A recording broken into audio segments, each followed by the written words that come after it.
Hello! So today I'm going to be talking about Wellness by Nathan Hill. And my lord, the complexity of this novel is just insane. And not in a complicated way, it's just a layering of this novel is so vast, I don't think I have the strength to cover even half of it. It's a novel about modern marriage and somehow manages to cover the most all-encompassing themes around marriage, yet at the same time it is able to examine and explore the intimate, the minute, the idiosyncratic details that make up marriage, relationships and family within the 21st century. We follow Jack and Elizabeth as they meet as college students in the 90s. The two quickly join forces and hold on tight, each eager to claim a place in Chicago's thriving underground art scene with a kind of kindred spirit appreciation for everything. We then fast forward 20 years to married life. And alongside the challenges of parenting, they encounter cults disguised as mindfulness support groups, polyamorous would-be suitors, Facebook wars and something called Love Potion number 9. The novel jumps around a lot backwards and forwards in time as we get a kind of family lineage, a history of both Jack and Elizabeth. We also do a little bit of jumping back and forth between Jack and Elizabeth and the build of their relationship. There's a section in the novel that covers Jack's dad's slow addiction to Facebook. And I'm telling you right now, I have never read anything, and I mean anything, in my life that so perfectly explains and explores Facebook algorithms. It gives us an absolute crystal clear reasoning behind why Facebook fuels and promotes and embraces hate speech and debate. Now, I have friends who don't speak to family members anymore, like cousins or sisters or aunties or things like that, because of Facebook, because of the debates that have happened around Brexit, around COVID, vaccinations, all those kind of things. Facebook has really, and I know this probably seems quite obvious, but has literally torn families apart. And what I love about the section in this book is you can see how neither party is really to blame. It is the Facebook algorithm that is fueling that debate, all in the aims of ad revenue. Now, many readers out there might already know this stuff, but honestly, you think you know. I thought I knew how it all worked, but with the way this chapter breaks it down and adds in the human element of Jack and his dad, I don't think there is a better way to explain it or to give you insight into how these things build and how they escalate. I thought this section of the book was fantastic. Honestly, for me, this book was worth it for that section alone. But trust me, there are many other sections that are equally just as good. I'll give you one last sort of aspect of the book. I don't want to go into too many details because I don't want to spoil things for you, but another kind of favourite aspect or sort of favourite sections from this book is Elizabeth and her job at a wellness centre. But we also look at how Elizabeth ended up at the wellness centre, her career, what she studied at college and university, that kind of thing. And it's all about psychology and psychological experiments. Elizabeth often ran these tests or put herself into these tests, and mainly the focus is on placebos and the placebo effect, and I just found all of those sections utterly fascinating. The thing is, present day Jack and Elizabeth struggle to recognise each other. The no longer youthful dreamers are now forced to face their demons. Demons such as unfulfilled career ambitions and the painful childhood memories of their dysfunctional families. In the process, Jack and Elizabeth must undertake their own personal excavations, or risk losing the one thing that matters most to them, each other. Sometimes, every now and again, a novel comes along that so perfectly encapsulates your current situation, what you've been thinking about, or just things that are happening around you, it can feel kind of spooky. Almost like this book was written just for you at this exact moment in your life. Now, I'm not going to go into the details, especially on YouTube, of my personal life, but all I'm going to say is that this book really hit home. It's also very funny all the way through. I was laughing my arse off constantly. I am baffled, absolutely baffled, that every booktuber, reviewer, reader isn't standing up on their roofs and screaming out to the world about how incredible this book is. It is absolutely fantastic, and I loved every single second I spent reading it. But what's baffling is that I have heard nobody, not one single person, talking about this novel. I don't know if I've just missed the videos or missed the reviews. I have heard nothing about this book. The only reason I picked it up is because the themes within it felt a bit relevant to me, and also it comes in at around 630 pages, so it's a big book, and I love big books, and I was like, tick, let's give it a go. Why isn't everyone talking about this book? It's easily one of the best books this year. I've not seen it on any lists, I've not seen it anywhere, and everybody is wrong. It is one of the best books that was released this year, without a doubt. It is a novel that asks you questions about life, about love, about relationships, about marriage, about people, about friendship, about aging, about heritage, it's about everything, but yet it is so controlled. It is so well structured. I don't know. As I said at the very start of this review, I can't even come close to scratching the surface of this novel. That's how well layered it is. And I'm sorry I keep mentioning the word layered so much, and I do apologise. I just don't have another thing for it. It's just so intricate and complex, but yet nothing within the complexity feels like overbearing or overwhelming or anything like that. It's just expertly done.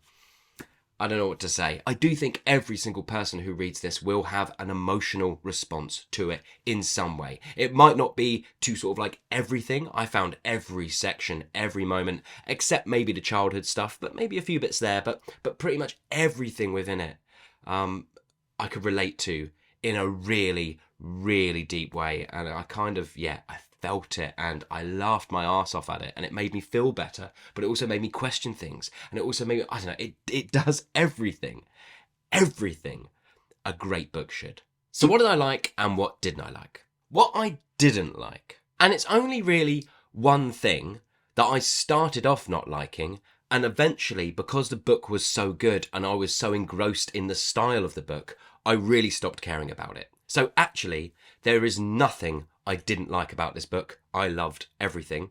However, there is something that I started off disliking, and I soon realised that it didn't matter once I got into it. And I'm going to mention that one thing because I think it's the kind of thing that could put readers off. This book is 100% a tell, don't show book. It tells us a lot. It is constantly telling us rather than showing us. A lot of this novel sometimes feels a little bit like a TED Talk or a lecture. And for readers who want 100% of a novel's ideas and exploration to come through the characters' narrative footsteps all the way out, through their actions and the moments that show us what's happening rather than telling us what's happening, then I think this book might not be for you. It is not completely that. In no way is this novel completely tell, don't show. There are moments where it really does show us these things, but I think because it's 630 pages long, it will feel like a vast amount of this book is simply just sort of telling us things. And as I said, I started off being a bit resistant to that, but then I sort of understood what this novel was all about, and the layering and the jumping back and forth and the way it was working and the exploration and the style, and I realised this book can only be told in this way. So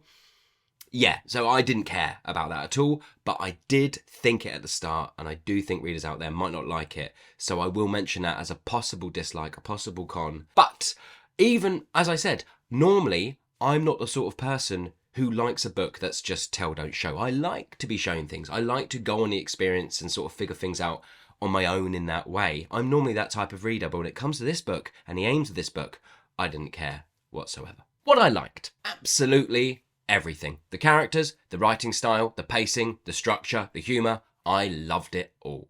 I also really, really liked the whole satire around wellness culture that's sort of threaded throughout the entirety of this novel. The satire is pitched perfectly.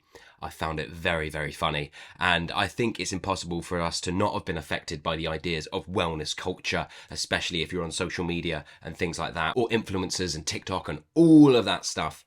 Yeah, I mean, the satire beating at the heart of this novel about wellness culture is very funny. I finished this 630-page book in 2 days.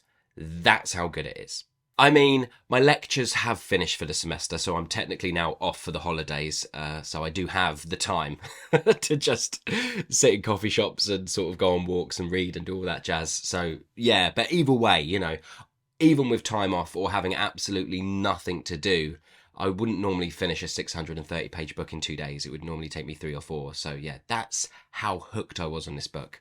I blitzed it. I absolutely blitzed it. This is an easy 5 stars out of 5 for me. I thought it was absolutely fantastic. It was great. It's a triumph. I loved every single second. However, I think the big caveat also is Everything in this book might depend, or your enjoyment of this book might depend on how much of a crossover there is in what's being explored with your own personal life. If I'm thinking about my life, I was a theatre maker. I worked in the arts. Now I teach theatre and acting at a university, that kind of thing. There is, the main character in this works at a university. He has the same sort of contract at university that I have at university. The person he was with, they met for... Do you see what I mean? Like, there are so many things in this novel that are so closely linked to me and my life and what I am going through right now. It is impossible for me to not give it 5 stars. It's impossible for me to not think that there's some weird twist of fate, that this book has landed at my doorstep at this exact point in my life. It is all very spooky. So all of those things are coming into play. All of those things are the reason for my enthusiastic review, how much I just can't get over how incredible this novel is. But if you're reading this novel, I don't know, maybe you're in your early 20s, something like that, I don't know how many crossovers there's going to be for you. And I think you would still really, really enjoy it, but it just might not hit home as much. It just might not be a 5-star book for you in that moment. So I will put that out there. I know what I'm saying is the equivalent of all books, like all books are better if we are able to relate in some way, but also that's not necessarily true. I've read books about experiences and things I have nothing in common with, yet it has educated me and sort of hit me emotionally in some ways. So I don't know how true that is, but either way, yeah, 5 stars out of 5 for me from this one. I'm sorry it's been such an absolute gush fest. I don't know if I've given you enough details about this book or not enough details, too many details, I don't know. But all I'm going to say is run out and buy it and read it. I thought it was fantastic. I've been doing a little bit of thinking about whether this novel could make it onto my 20 greatest novels ever written list. That list is ever changing, things swapping around. Books have been off of it and then come back on it after a reread. It's a kind of ever growing, ever evolving list. As of this moment right now, it's on the list without a doubt. However, it's recency bias. It is just too soon. And I only really like to think about whether novels make it onto that list depending on how much time has passed. One of my other favourite novels of this year, which was on the International Booker Prize list, The Whale, I've had a lot of time to think about that, and that is in my top 20 greatest novels ever written. I still think about stuff from it constantly. I can picture the entire novel in such vivid detail. It's unbelievable the power that novel had on me. And I know a lot of people hated it, but I don't give a shit, they're all wrong. But anyway, so I'm going to have to wait and see with this novel whether it will make it onto my greatest novels ever list. But as of right now, my God, I don't know why this book... I'm going to stop. I need to stop. This hasn't been a very good review. It's just me being like, I love the book. Anyway, have you read this novel? And if so, what did you think about it? Did you love it like I did, or did you hate it? And if so, please let me know in the comments below. Are there any sort of flaws in it that you can see that I haven't mentioned, other than my kind of, it's telling, not showing thing? Please let me know. But anyway, I'm going to stop rambling now. Thank you so much for watching. I hope you're enjoying whatever you might be reading, and I'll see you all on the next one.